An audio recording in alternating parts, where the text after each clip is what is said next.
و دعا کنیم. پدر عزیز، ممنونیم که تو ما رو با محبتت برکت دادی تا امروز اینجا باشیم و بتونیم از کلام زنده تو بشنویم. خواهش میکنم که ما رو در فهم این کلام حمایت کنی تا با روح قدوس تو بهتر و بیشتر متوجه اصل مطلب بشیم و اون رو در زندگی هم به کار بگیریم که نه فقط گوینده باشیم یا شنونده، بلکه انجام دهندگان به این پیغام باشیم. به نام عیسی مسیح، آمین. خدا رو شکر، ما خدا رو شکر از یک فرهنگی میایم که خیلی دوست داریم که به همدیگه فوراً ابراز محبت کنیم. مثلا یه کسی به ما میگه شما خوبی، ما میگیم مرسی شما خوبی، یعنی تو ادبیاتمون همین هست. با اینکه هیچ کدوممون زیاد شاید به این کلمه فکر نکنیم، ولی معمولا میگیم سلام خوبی؟ بله؟ آره خوبم مرسی و اینا. و این خیلی به نظرم خوبه که همینجوری دیگه همینجوری از کنار هم رد نمیشیم، به هر صورت عرض ارادت میکنیم و اگه کسی به ما ابراز لطف میکنه ما هم در حدی که میتونیم از دستمون برمیاد میخوایم که لااقل نشون بدیم که ما هم میخوایم جبران کنیم و خوب و اینها. تو روابط دوستانه هم همینطوره. مثلا اگر دوستی به دوستی بگه آقا خیلی مخلصیم، بغل دستی میگه چی؟ حالا یا دیگه ما بیشتر، حالا یا یه چیزی بالاخره میگیم. آره، یا مثلا میگه آقا خیلی ارادت داریم خدمت شما. همینجور وای نمیستیم، به هر صورت اون داشته باش. یه چیزی ما هم فوراً میگیم. و تو رابطه مثلا همسران مخصوصاً الان حالا یه بار برعکس اگه انجام بخوایم بدیم، چون دلیل دارم میگم برعکس، الان همسرانی که با هم هستن، کنار هم هستن یا از دور میتونن هم دیگه رو ببینن، خانوما به آقایون، به همسرانشون اگه بگن دوست دارم چه اتفاقی میفته فکر میکنید؟ الان خانوما تست بگیرن. آفرین. دیگه کسی از جواب غیر از این بده فقط دوباره تست میگیریم.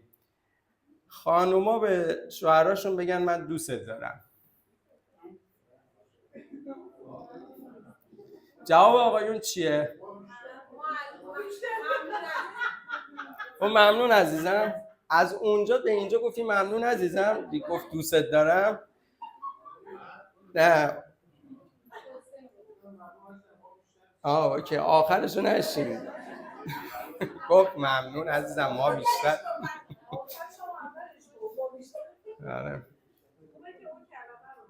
آره خوبه.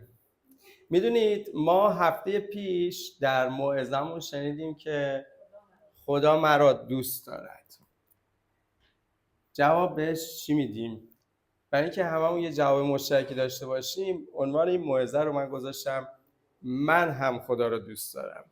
یعنی ما میتونیم با یک شناختی نسبت به اینکه مثلا این مسئله دوست داشتن چی هست و اینها، بتونیم واقعا ما میگم خدا منم واقعا دوستت دارم. چون این استکاکی که بین ما و خدا بوده از قبل از ایمانمون فرو بریزه که خدا ما رو دوست داره. هفته پیش با هم دیگه بهش فکر کردیم و این باره میگیم که منم واقعا خداوند تو رو دوست دارم. یعنی فوراً برای اینکه حداقل بر اساس فرهنگمون یا همین حسایی که الان بود میتونیم اینو بگیم آقا ما بیشتر یا منم دوستت دارم و اینها. البته خواهر سوسن قسمت عمده‌ای از موعظه منو توی این پیغام پرستشی مطرح کردن، ولی خب اب نداره مرور میشه و باز دوباره با هم دیگه ادامه میدیم. آره ندانسته روح القدس به شما اینو عطا کرد که گفتید، چون من واقعا نمیدونستم. ببینید اون چیزی که مهمه در عنوان این موعظه که من هم خدا رو دوست دارم این هستش که ما بتونیم درک کنیم که من چطوری میتونم خدا رو دوست داشته باشم. چون در رابطه با عزیزان و همسر، فرزندان، پدر و مادر، راهش رو بالاخره ما پیدا میکنیم به یه طریقی. یعنی اکثرا میدونید مثلا به ما کسی یاد نمیده که باید چه کارهایی بکنیم که همسرمون، فرزندانمون، پدر مادرمون شاد باشن یا خوشحال باشن از اینکه ما رو دارن. بالاخره یه راهی پیدا میکنیم، یا یاد میگیریم، یا کتاب میخونیم، یا فیلم میبینیم، یا بالاخره از این اون میشنویم. راه و رسم عاشقی رو و مهرورزی رو خیلی زود پیدا میکنیم. میدونید عاشق بودن و عاشق شدن و دوست داشتن به طور کل راه و رسم داره. یعنی همین که من فقط بگم دوستت دارم، نان عشق و بعد دیگر هیچ نمیشه. یعنی باید یه چیزای دیگه‌ای هم بهش اضافه بشه تا این دوستت دارم قوام پیدا بکنه.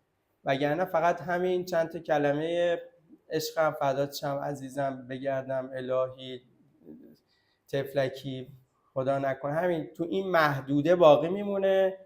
ما همدیگر رو تو دعواها هم عشقم صدا میکنیم، میدونیم، یا عزیزم صدا میکنیم بدونی که مفهومش رو بدونیم. بنابراین عاشقی و دوست داشتن قوانین خودش رو داره و احکامی داره. چون عشق یک سره آخرش، یه بار دیگه بگیم، عشق یک سره آخرش درد سره. یعنی شما نمیتونی یک عشق یک سره رو فقط دنبال کنی و در نهایت نتیجه دلخواه رو به دست بیاری. اگر خدا منو دوست داره، که نمیدونم حالا کسی هست هنوز شک داره یا نه، ما هم مطمئنیم خدا ما رو دوست داره. اگر خدا ما رو دوست داره که داره، بنابراین عشق یه سره چون آخرش درد سره، منم خدا رو دوست دارم. اما این دوستی یه حکمی داره، یه راه و روشی داره، یک به قول معروف قوانینی داره که خداوند عیسی مسیح بزرگترین حکم رو از احکام عاشقی خودش و ماها آدم‌ها به وضوح در متی 22 آیه 36 و 37 در پاسخ به یک نفر اعلام کرد که ازش پرسید ای استاد، بزرگترین حکم در شریعت کدام است؟ عیسی پاسخ داد خداوند خدای خود را با تمامی دل و با تمامی جان و با تمامی فکر خود محبت نما، و یا با توجه به ترجمه‌های دیگه دوست بدار. این خدای خودت رو با تمامی دل، با تمام جان و با تمام فکر خودت دوست داشته باش. میدونید هدف این موعظه این هستش که به ما کمک کنه که یه ایده پیدا بکنیم که بتونیم این عشق رو دوسره کنیم و بتونیم با برقراری یک رابطه صمیمیتر فقط دست از پیروی عیسی برداریم، بلکه با او دوستی کنیم. میدونید این که ما فقط عیسی رو فرض کنید اینستاگرام داشته باشه یا چیز دیگه‌ای، فالو کنیم و هر روز حالا یا استوری میذاره یا به هر صورت یه پستی میذاره، یه مطلبه، حالا ما نگاه میکنیم، حالا یا اصلا لایک میکنیم یا نمیکنیم. مثلا فرض کنید عیسی مسیح یه پیجی زده و فقط ما فالوش میکنیم. مثلا من همینجوری معمولا کسی رو فالو نمیکنم، مثلا میگم که فقط داشته باشمش. اگر کسی رو مثلا فالو میکنم اون آدم برام مهم میشه. ولی خب نمیدونم اکثرا مثل که مرسوم اینطور هست که یه عده معمولا مثل این باید خیلی از جاها رو فالو کنن. مثلا شما یه پستی دستت میرسه میبینی چند تا از دوستات اینو فالو کردن، یا اصلا برای چی اینو فالو کرده، مثلا چی براش اهمیت داره. همین فرهنگ در خداپرستی ما هم ظاهرا داره کار میکنه. ما مسیح رو فقط فالو داریم، این که دوستش داریم یا نه نمیدونم. اندازه‌ای که فالو داریمش فقط پیروی میخوایم بکنیم ازش تو یه میزانه، یا نه فقط برای اینکه حالا مسیحیم دیگه هستیم. حالا میدونید ما تو فضای مجازی خودمون هر کدوم از ما اگر که پیجی چیزی داشته باشیم یه عده‌ای رو داریم که فقط فالوشون میکنیم، حالا شاید زیاد چیز نباشه، ولی با یه سری آدما آشناییم، باشون آشنا شدیم، به اینا میگیم آشنا. مثلا تو زندگی عادی شما میرید سوپرمارکت در یکی خرید میکنید، میرید بنزین میزنید، یه سری آدما هستن که آشنان. یه سری دیگه آدما هستن که اینها صمیمیترن، دوستن به طور کل، ولی شما باشون دوستی صمیمی هم ندارید. ولی دایره باز کوچیکتری هست که دیگه اینها دوستان صمیمی شما هستن و باز دایره صمیمیتر هست که از محدوده دوستان میاد بیرون، میشه همسر، فرزند، پدر، مادر، خواهر، برادر، و اینها دیگه اونایی هستن که شما باید یک کاری در رابطه با اونها به طور خاص انجام بدید تا این دوست داشتن شما مفهوم حقیقی پیدا بکنه. یعنی رابطه‌ای که من با همسرم دارم با رابطه‌ای که فقط یه نفر رو فالو میکنم اگر متفاوت نباشه اصلا اسم این دیگه اون منم دوست دارم نیست. الان میتونید یه لحظه فکر کنید کیا رو فالو دارید تو ذهنتون، حالا یا تو فضای مجازی همینجوری اصلا طرز فکرش رو فالو دارید، کیا رو باهاشون آشنایی، تو فامیل، تو اقوام، تو کار، با کیا دوستید و با کیا صمیمی ترید در دایره دوستی، و کیا دیگه اون کسانی هستن که میتونید باهاشون احساساتتون رو هم رد و بدل بکنید.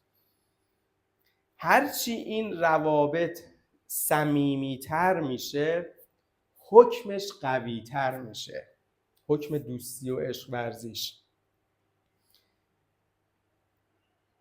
و انتظارات بیشتری از طرفین میره تا بتونن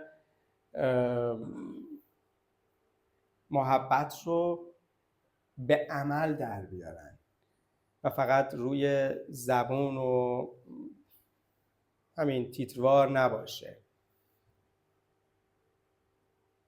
الان هر یک از شما برای کسانی که عزیزتریناتون هستن میتونید فکر کنید مثلا من خواهرم رو، برادرم رو، پدرم و مادرم و تنی، خواهر برادر تنی، پدر و مادر و همسر، اینا رو مثلا چه جوری بهشون فکر میکنم در طول سال، چطور میتونم خوشحالشون کنم، چی کار بکنم که با همدیگه صمیمیتر باشیم، بعد اینو بیاریم بازترش بکنیم.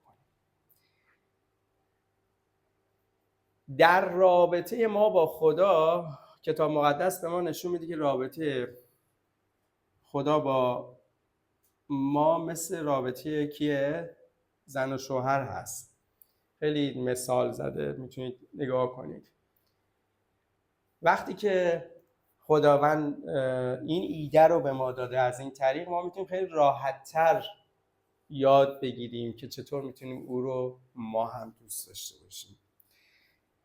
متی 22:37 گفت عیسی پاسخ داد خداوند خدای خود را با تمامی دل و با تمامی جان و با تمامی فکر خود محبت نما یا دوست بدار. ببینید این با تمامی دل، جان، فکر، در گذشته ما راجبش چندین سال پیش یک سری موعظه داشتیم، ولی الان فقط ازش عبور میکنیم. اگه مایل باشید تو آرشیوا هست میتونید پیداش کنید. اما الان کوتاه و تیتروار میگیم که با تمام دل چیه؟ من چطور میتونم با تمام دل خداوند رو محبت کنم؟ چطور میتونم با تمام جان محبت کنم و چطور با تمام فکر محبت کنم؟ اولا محبت هر جایی که رابطه باشه ماهیت خودش رو پیدا میکنه. یعنی ما نمیتونیم بگیم من آدم با محبتی هستم ولی با کسی رابطه ندارم، چون در روابطی که محبت و شخصیت محبت گونه من بیرون میزنه. به خاطر همین اصلا خدا تثلیثه، چون خدا محبته. پدر، پسر و روح القدس در رابطه هستن. خب پس وقتی ما میگیم خداوند خدای خدا با تمام دل و فکر و جان محبت کن، جان و فکر محبت کن، یعنی با تمام دل، جان و فکر باهاش در رابطه باش. در تثنیه 30 آیه 6 میگوید یهوه خدایتان دل شما و دل فرزندان شما را ختنه خواهد کرد تا او را با تمامی دل و جان خود دوست داشته زنده بمانید. آمین. ببینید این دل باید از وابستگی‌های به دنیا ختنه بشه، جدا بشه، تا ما بتونیم خدا رو در اون استانداردی که او دوست داره دوست داشته باشیم و محبت کنیم که بتونیم در رابطه با او زنده بمونیم. در ارمیا فصل 17 آیه 9 و 10 میگه دل از همه چیز فریبنده تر است و بسیار بیمار، کیست که آن را بشناسد؟ من یهوه کاوشگر دل و آزماینده افکارم تا به هر کس بر حسب راههایش و بر وفق ثمره کارهایش سزا دهم. میبینید دل میگه از همه چی فریبنده تره. دلم نیومد، دلم اومد، دلم خواست، دلم نخواست. میبینید وقتی ما تو حرفای عادی هم حرف میزنیم در فارسی، دل همه جا هست. دل، ما خیلی از دل و خواهش‌های دل همینطور تو زندگیمون استفاده میکنیم ولی یادمون نیست. ولی دل میگه از همه چی فریبنده تر است و اتفاقا میگه بسیار بیمار است، کیست که آن را بشناسد. ولی خداوند میگه که من کاوشگر دل هستم. خاطر همین آیه‌ای که قبل از موعظه بهش اشاره شد در لوقا 6 آیه 45 میگه شخص نیک از خزانه نیکوی دل خود نیکویی برمی آورد، از خزانه نیکوی دل خود، و شخص بد از خزانه بد دل خود بدی. لوقا 6:45. زیرا زبان از آنچه دل از آن لبریزه است سخن میگوید. بنابراین یک قانون جالبیه که کتاب مقدس به ما نشون میده که اون فرهنگ دائمی گذشته ما ایرانی‌ها که باور کنی هیچی تو دلم نبود ولی نمیدونم چرا این حرفا رو زدم و نقض میکنه، چون میگه زبان از آنچه که دل از آن لبریزه است سخن میگوید. پس بنابراین ما هرچی تو دلمونه شاید با مدیریت همش رو یهو بعضی جاها ازش استفاده نکنیم ولی یه دفعه بیرون میزنه. اما جان، ببینید ما خدا رو وقتی بخوایم با تمام دل محبت کنیم باید دلی با او رابطه داشته باشیم. میدونید که این رابطه زنده بمونه. به زور و با تشویق هی این و اون و کلیسا و این و اون نمیشه کار دلی صورت بگیره. شما کار دلی رو واسه فرزندتون بدونه که کسی بهتون بگه خود به خود انجام میدید. از ابتدای سال تا انتهای سال، دیروز مثلا با برادر صحبت میکردم میگه گفت آره مدرسهشون گفتن این ما هم گفتیم اوکی از این میزنیم از اون میزنیم که این بچه بره. یعنی اصلا نیاز نداشت کلیسا بهش بگه بچه تو زبان ثبت نام کن، بچه تو موزیک بذار، بچه تو بذار آزمایش‌های تجسمی رو یاد بگیره، چون دلش در این قضیه در کار بود و اتومات ثبت نام کرد. گفت باشه من از این قسمت زندگی میزنم چون دلم در اینه که بچه‌م اینجا شکوفا بشه. پس کاری که دلیه چکش و زور و چماق بالا سرش نمیاد که مثلا به زور سر ساعت اونجا باش، به زور سر وقت این کارو کن، به زور هی بگی. دلیه، جلو کار صورت میگیره. رابطه دلی با خدا میتونه عشق ما رو به خدا نشون بده. آمین. اما رابطه ای که با تمام جان باشه، ببینید رابطه ای که با تمام جان برای خداوند هست چه جنسیه؟ یعنی ما چطور میتونیم با تمام جونمون خدا رو دوست داشته باشیم؟ میگه ای عزیزان، در اول پتروس فصل 4 آیه 12 تا 16 میگه ای عزیزان، از این آتشی که برای آزمودن در میانتان برپاست در شگفت مباشید که گویی چیزی غریب بر شما گذشته است، بلکه شاد باشید از این که در رنجهای مسیح سهیم میشوید تا به هنگام ظهور جلال او به غایت شادمان گردید.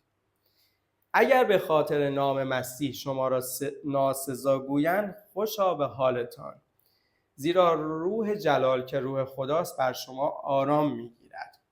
اگر رنج میکشید مباد که به سبب قتل، دزدی، شرارت یا حتی فضولی باشد. فضولی پس همرده قتل و دزدی و شرارته. اوکی.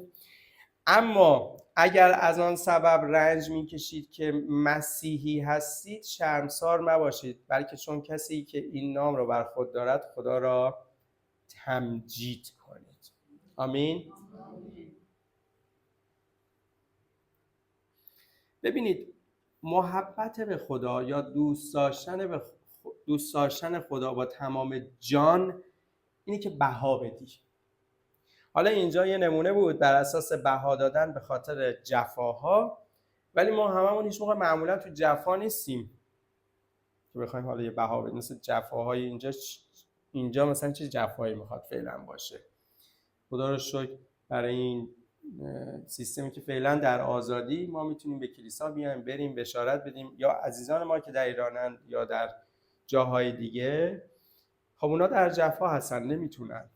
ولی ما چطور میتونیم الان بگیم با تمام جان میخوام خدا رو دوست داشته باشم؟ از اون چیزی که آسایش خودم هست بزنم برای اینکه کار خداوند پیش بره. میدونید من نمیتونم فقط به همسرم بگم من با تمام دل دوستت دارم، اما نفسانیات من باید تو خیابون به یه طریقی تامین بشه. میدونی خیلی دوستت دارم ولی خب امشب من مثلا باید برم فلان جا. شما میپذیری همین چیزی رو؟ نمیپذیری. ولی ما این کار رو با خدا میکنیم. با تمام جان وقتی بخوایم دوستش داشته باشیم از نفسمون کوتاه نمیایم. خاطر همین پس خدا رو با تمام دل، آره دوستت دارم، عاشقتم، هللویا، خیلی شیرینه با تمام دل.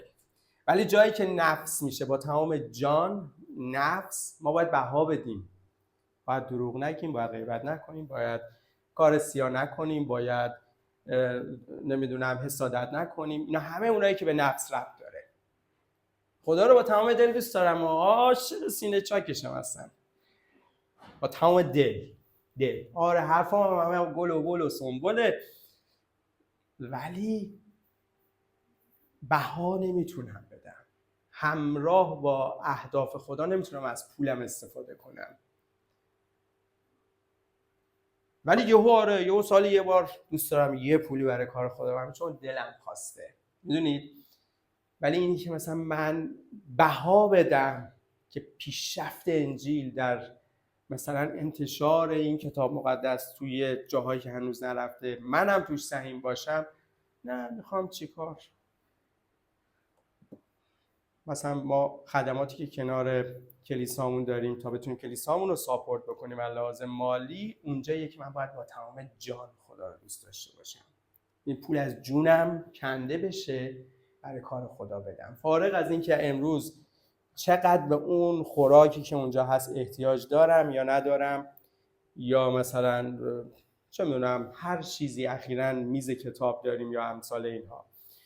بیام سهیم بشم، از جون مایه بذارم. این کار داره یه مقدار سخت میشه. دوست داشتن عاشقی راه و رسم داره. نان، عشق، نون، پنیر نمیتونه زندگی من و همسرم و سالها قوام بده.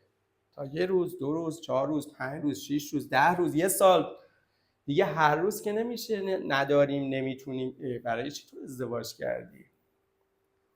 پس بنابراین از یه جایی تو باید مجبور بشی چه می‌دونم شاید 3 شیفت کار کنی، شاید بیشتر بها بدی، چون همسر تو دوست داری، با تمام جان مایه میذاری. فقط عزیزم، عشقم، فلان، اعصاب خردکن نمیشی واسه همسرت با کلمات عشقم، عزیزم، جونم، دوستت دارم، فلان میسار. از دل مایه میذاری، از جونم باید مایه بذاری.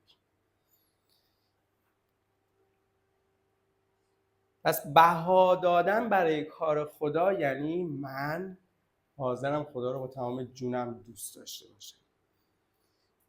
یکی از کلیدی ترین چیزهایی که به جون آدمیزاد وصله، مسئله مالیه و مسائل دیگه‌ای که گفتم در اخلاقیات هست با هم برشمردیم. اما تمام فکر، خداوند خدای خود را با تمامی دل و جان و فکر محبت نما. مزمور 122 آیه 1 میگه شادمان میشدم آنگاه که مرا میگفتند به خانه خداوند برویم. بله، سرود پرستش شب میخوایم بخونیم. شادمان شوم مرا. همین.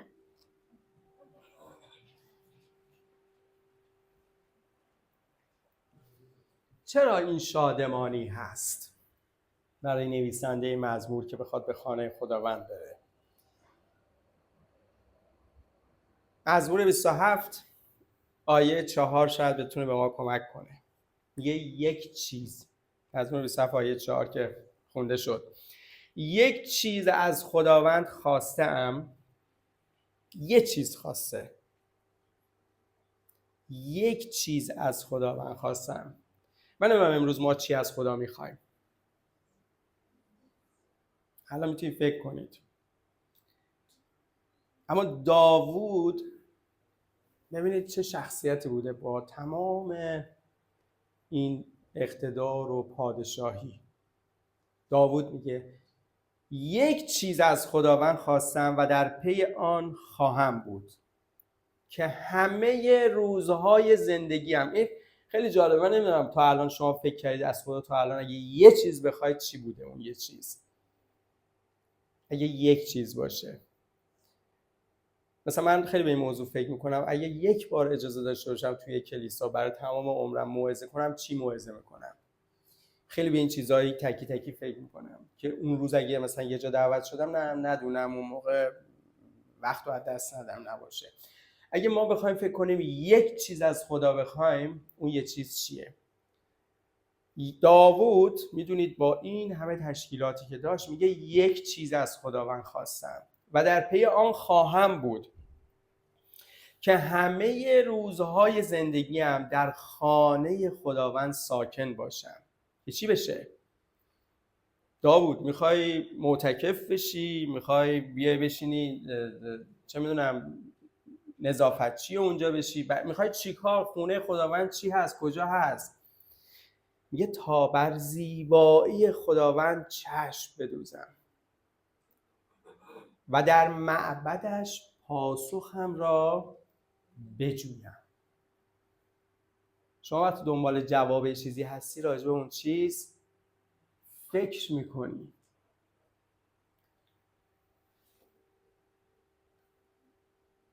آیا ما در زندگی ایمانیمون به کاری که خدا برامون کرده فکر میکنیم؟ مثلا چی کار کرد برای ما که ما از بندگی به مقام فرزندی تبدیل میشیم با یک ایمانی که به رایگان، نجاتی که به رایگان توسط اون ایمان نصیب ما میشه؟ چه فرایندی صورت میگیره که ما که راهی هلاکت بودیم یهو حیات ابدی پیدا میکنیم؟ این فکر کردن نیاز داره. یعنی من نمیتونم یک ازدواجی بکنم یا یک رابطه دوستی پیدا بکنم با یک شخصی و بهش فکر نکنم که خدایا من اصلا کجا بودم، این ازدواج مبارک کجا. مثلا یه دفعه شما دارید زندگیتون رو میکنید، یه دفعه یک دوستی از راه میرسه میخواد با شما یک دوستی عمیق صمیمی به وجود بیاره که شما در این دوستی صاحب خیلی چیزای دیگه میشید. با خودتون فکر میکنید 100% که من چی شد یهو این دوستی برقرار شد، چی شد یه دفعه من با همسرم آشنا شدم، چی شد یه همچین امکاناتی رو به زندگیم اومد. معمولا ما فکر میکنیم تو تنهاییامون که نشسته باشیم فکر میکنیم. داوود همینو میگه من با تمام این اشتباهات و خطاهایی که کردم چی شد که خداوند میخواد نسل منو برکت بده؟ چی شد که امروز من و شما باید با خودمون فکر کنیم؟ ما به کلیسا میایم، اوکی پرستش میکنیم، اوکی پیغام رو که میشنویم باید با خودمون فکر کنیم امروز این پیغام با من چی کار داره؟ به خاطر همین ما جلسات آنالیز موعظه رو گذاشتیم که بریم اونجا بشینیم فکر بکنیم موعظه چی میخواست به ما بگه. میدونید سه‌شنبه ها، عزیزان که نمیدونن، ما سه‌شنبه ها آنالیز این موعظه رو داریم و من اونجا نیستم، خادمین دیگه انجام میدن. ما اونجا فکر میکنیم که موعظه یک شنبه چی میخواست به ما بگه، هدفش چی بود، آیا من تونستم باهاش ارتباط برقرار کنم. تشویقتون میکنم لینک آنالیز رو در جایی که گذاشته میشه بردارید و پلن بریزید و حضور پیدا کنید. ما باید خدا رو با تمام فکر هم محبت کنیم، یعنی برای امور کار خدا فکر بکنیم. یه نمونهش تازه، من چطور میتونم به کار ملکوت خدا، پادشاهی او کمک بکنم؟ از تواناییام چطور میتونم بذارم؟ از مالم چطور میتونم بذارم؟ از وقتم چطور میتونم بذارم؟ از عطایام چطور میتونم استفاده کنم؟ داوود رفته اونجا نشسته این فکرها رو کرده. میگه یک چیز از خدا میخوام که تمام عمر در خانه خدا ساکن باشم و به زیبایی او چشم بدوزم و پاسخم را بجویم. خداوند تو چجوری منو که اصلا در سیاهچال این دنیا بودم انتخاب کردی؟ من خود شخص خودمو میگم، هفته پیشم عرض کردم چطور شد که خدا اومد منو انتخاب کرد، تمام توانایی‌های شغلیمو بهم گفت کنار بذار، من میخوام تو قوم منو خدمت بکنی. این فکر کردن نداره؟ چون اگه من بخوام به این چیزا فکر نکنم طبیعتاً به آدمای دور و برم هیچ فکری نخواهم کرد. چون کسی که عظمت کار خدا رو تو زندگی خودش میبینه بهش فکر نمیکنه، نه همسر براش مهمه، نه پدر براش مهمه، نه خواهر براش مهمه، نه برادر، نه همکار، نه دوست، نه آشنا، نه اونایی که فالوشون کرده. شما کاری که خدا برام کرده الاسویه است کرده و من اصلا سر در نیاوردم چی شده، برای چی نجات رو پیدا کردم. دیگه چی مهمه که مثلا من فرضاً فلان دوست یه لطفی در حقم بکنه؟ دیدید خیلی راحت وقتی کسی محبتش رو به یاد یه کسی دیگه میندازه که بعد با هم دشمنن، اولین جمله چیه؟ حالا خواستی منت بذاری، میخواستی نکنی. چون این تمرین رو با خدا نکرده به کار عظیم خدا تو زندگیش فکر کنه، با آدما هم رابطه‌اش همینجوری میشه. پس خدا ما رو اتفاقا این یکی از جاهاییه که ما همیشه تو بحثایی که با عزیزانی داریم که میگه کتاب مقدس تفکر، آدم، عقل باید شعور داشته باشه، دقیقاً میگه بزرگترین حکم اینه که تو فکر بکنی، فکر درگیر کار خدا باشه. تو رو تشویق میکنه به فکر کردن. کتاب مقدس ما رو تشویق نمیکنه به عالم هپروتی که فقط بریم اونجا دعا کنیم، نه، میگه فکر کن چطور میتونیم بار رو برداری از زندگی نفر، فکر کن چطور میتونی مفیدتر باشی. من هم خدا رو دوست دارم، خدا منو دوست داره و دوست داشتنهای خدا خروجی‌های بسیار عالی برای خودمون داره. در همون متی 22 38 تا 40 این بار میگه این نخستین و بزرگترین حکم است، دومین حکم نیز همچون حکم نخستین است، همسایه‌ات را همچون خویشتن محبت نما. دوباره میگه دوست داشته باش. تمامی شریعت موسی و نوشته‌های پیامبران بر این دو حکم استوار است. یعنی ما وقتی که خدا رو بتونیم با تمام دل و جان و فکر محبت کنیم، خود به خود مردم هم در دوستی با ما خواهند بود. نتیجه‌ای که میگیریم اینه که اومدن ما به کلیسا و حضور تو برنامه‌های مختلف کلیسایی، چون این برنامه‌های کلیسایی در مسیر پیشرفت اهداف خدا روی زمینه. درسته خدا تو آسمان هست، ولی کلیسا کار خدا رو زمین پیش میبره. و من وقتی تو تمام این برنامه‌ها تا جایی که یعنی بخوام وقت بذارم و باشم، یعنی اصلا پاکش نکنم نیستم و اون یه بحثه، اومدن من به کلیسا و بودن در پلنای کلیسا دوست داشتن منو به خدا نشون میده. عمل کردن به تعالیمی که حالا میگیرم از کلیسا، از کتاب مقدس، نشونگر دوست داشتن من به خداست.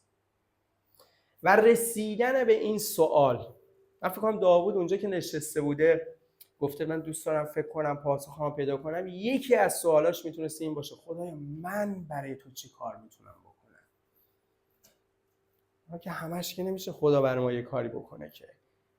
من تو رابطه دوستی دوست دارم یه کاری برای اون عزیزم بکنم، ما چطور جبران کنیم؟ ای کاش بتونیم جبران کنیم. 1000 بار این تو روابط ما هست.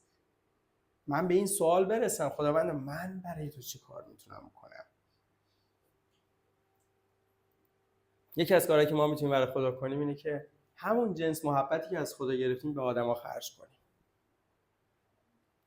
اون موقع است که ما میتونیم خدا رو با تمام دل و فکر و جان محبت کنیم.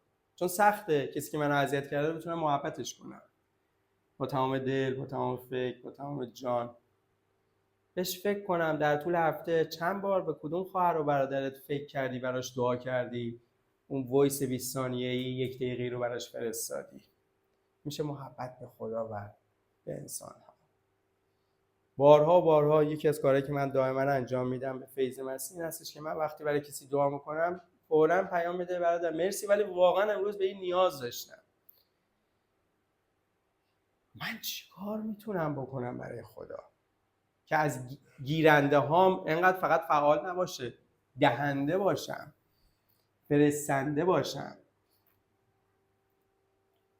هدف این موعظه این بود که به ما ایده بده که ما چطور میتونیم تو رابطمون با خدا یک رابطه عاشقانه دو طرفه داشته باشیم و عشق ما و خدا یک سره نباشه، چون آخرش درد سره. و مسیحیت رو فقط فالو نداشته باشیم.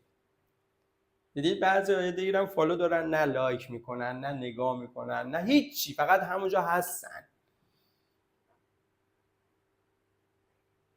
ما تعجب میکنیم بعضی وقت چون این اون فضا مجازیه، ولی من میگم یه آدم حقیقی پشتشه یه چیزی رو پست میکنه. چجوری مثلا یه چیزی رو فقط نگاه میکنی؟ مثلا چه میدونم اصلا دوست نداری یه چیزی بنویس، چون ما واقعی هستیم این ورش. عادت شده برامون فقط نگاه کنیم و بی تفاوت باشیم. میدونید ما الان تو دستمون هر کدوممون یک به قول معروف رسانه داریم، میتونیم ازش استفاده کنیم.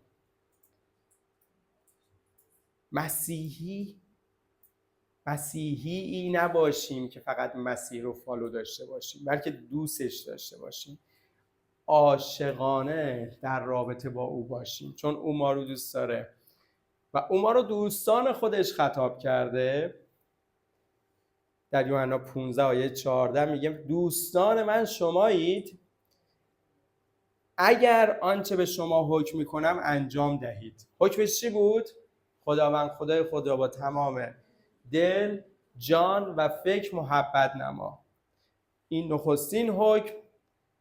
و دومیش چی بود؟ همسایت را همچون خویشتن، این اونجوری که خودتو دوست داری محبت کن. دعا کنیم. خداوند واقعا ما میخوایم که تو رو با تمام دل، جان و فکر دوست داشته باشیم، نه فقط با تمام دل هللویا گویان باشیم، نه فقط شاگردان یا پیروان نان و ماهی باشیم تا جایی که به ما برکت میدی دوستت داشته باشیم، اگه ندی باهات قهر کنیم. ما میخوایم واقعا دوست صمیمی با تو باشیم، شاگردی کنیم، همیشه به تو چسبیده باشیم. نمیخوایم فقط پیروان مسیحی خطاب بشیم در این دنیا، بلکه میخوایم که واقعا تو رو دوست داشته باشیم و محبت کنیم و با هم تو رابطه باشیم تا یک رابطه زنده تو زندگی ما باشه. به نام عیسی مسیح خواهش میکنم که ما رو برکت بده، حمایت کن تا هر سد و مانعی وجود داره که عشق ما رو به تو متوقف میکنه، کمرنگ میکنه، بیرنگ میکنه رو کنار بزنی و بزنیم با همکاری همدیگه تا بتونیم آزادانه در دوستی با تو باشیم به نام عیسی مسیح. و این دوستی خروجی های عالی بده تا این محبت که از تو و در زندگی ما جاری میشه به اطرافیان ما نیز سرایت بکنه به نام عیسی مسیح. آمین.